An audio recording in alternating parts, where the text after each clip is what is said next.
In today's tutorial, we're going to address the issue you might encounter when logging into your eLink account and seeing the notice, eBay subscription expired.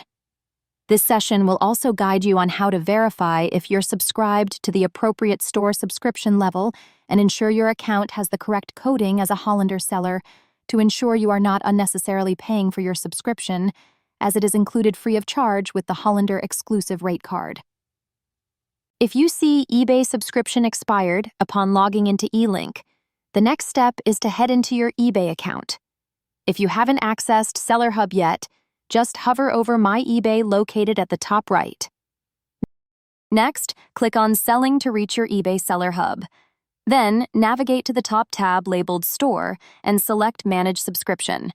It's important to ensure it indicates Promotion Applied and confirms your subscription to the Anchor level store.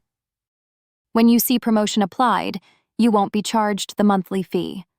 Make sure to select and review this if you're not currently subscribed to the Anchor store. Verify that your account is aligned with the Anchor store and has the Promotion Applied status.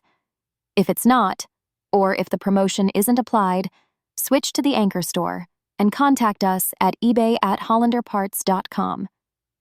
This will allow us to apply the proper coding to your account and prevent the monthly charge. Should you have any questions, please feel free to reach out to us via email at ebay@hollanderparts.com.